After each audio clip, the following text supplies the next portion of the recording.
So how about some even less known things about grocery stores?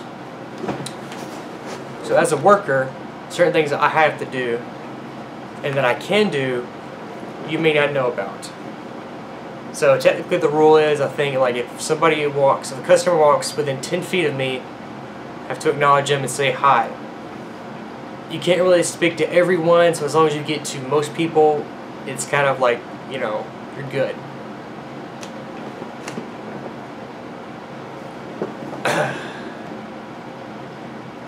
Lost my train of thought, hang on.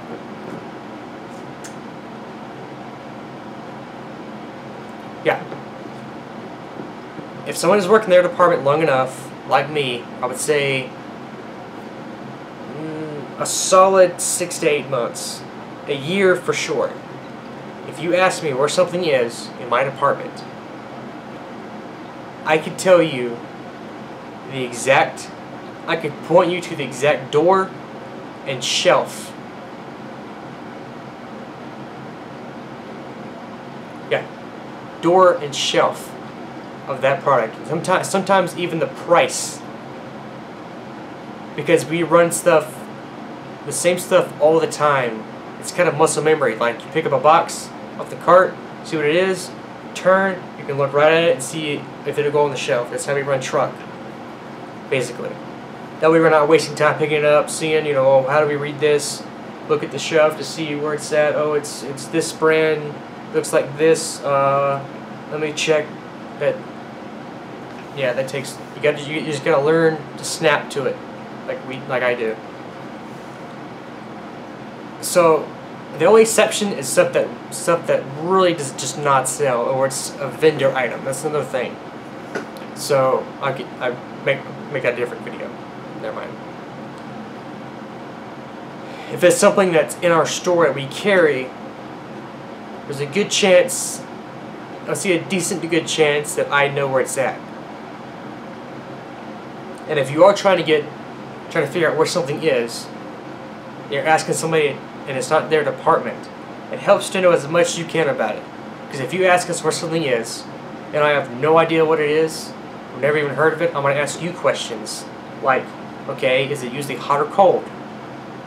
What does it usually buy, like in other stores? Or if you got it here before, what was it near? What does the package look like? If it's a certain color, if it's a certain pattern, that helps us kind of, because sometimes we'll walk by stuff like kitchen, or I would catch up a certain color or pattern and we can just kind of subconsciously remember that kind of stuff. Or, you know, if it's cold, it's only 2 different sections, 3 different sections, you know. If it's, you know, on the shelf in grocery, okay, that limits you to grocery department. If it's usually near T, well, it's probably near T in our store as well. So, I mean, the best thing you can do is have a picture on your phone. I don't know, I can tell you how many times somebody's walked into my store up to me, asking me, you know, where something is, and they have no idea what it is themselves. And I'm like, I can't help you. I don't know, you don't know. I don't know. If you ask for something, and I tell you it's in our apartment, I show you where it's at, we're out of it, we're supposed to check the back room.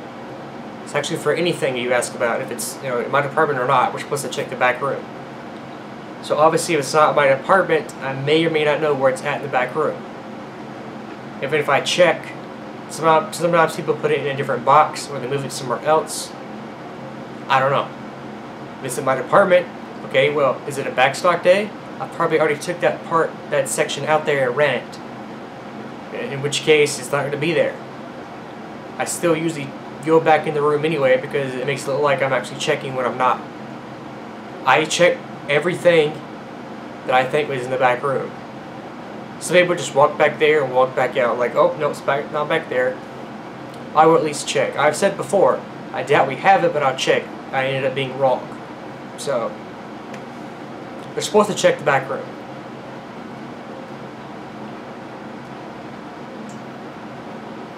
Like I said, if it's a backstock day and we've already ran that section, then we don't have it.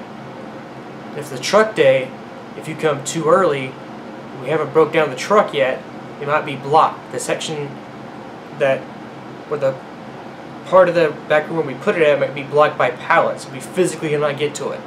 Or maybe it's not even on the truck and it's like on the bottom of the pallet. Because, you know, that makes sense. But, you know, that's so convenient. So you have to wait, or you have to come back a different day. And we wear name tags for a reason. Of course, you don't always, you know, it's kind of there, it's just kind of there as part of the uniform, yeah.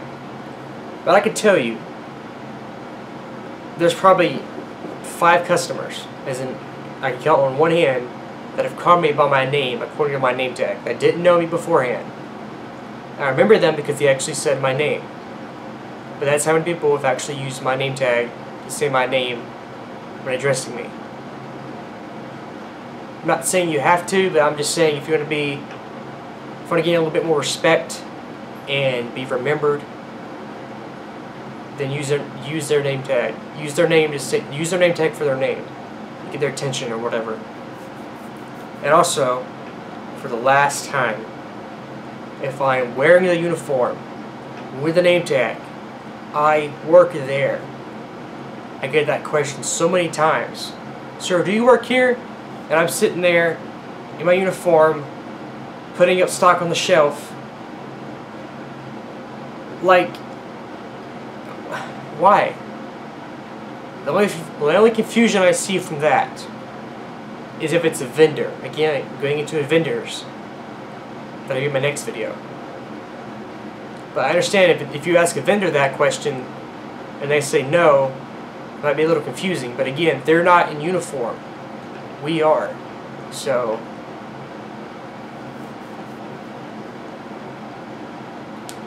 and there's tons of free boxes you can get. Like, we're breaking down, we're putting up cases of stock. You know, all we do with the boxes is crush them and put them in a bale, and they get sent off back to the warehouse. So if you want, you can pretty much get an unlimited supply of boxes. Yeah, so free boxes. There you go. People come in sometimes to get free boxes, all different kinds of shapes and sizes. I mean, and also, you can ask us. Like, we work there, we see stuff all the time too. We buy stuff. I mean, we shop there. At least most people do. So you know, if you want to ask us, you know, have you tried this? We might have, we might not. People, you know, we talk to each other. Like, if I try something, you know, I tell one of my coworkers, you know, oh, it's good, or oh, don't get it, or it's not worth the, you know, the price or whatever. I mean, I can tell you, I've tried every brand of chocolate chip cookie dough ice cream I carry in my department because it's the favorite flavor, and I want to see which brand has the best version of that. So I can tell you, I personally like Sola, sugar-free, low-carb thing, but it's good. It's a different texture, but I like it. To me, Breyers has a little bit. It's a little bit of a weird consistency. The generic brand, it's fine. I mean, I can tell you all this because I personally try it. So the worst case is they haven't tried it. So I mean, whatever. But if they have tried it, they can give you a second opinion. So there you go. Wait for this video.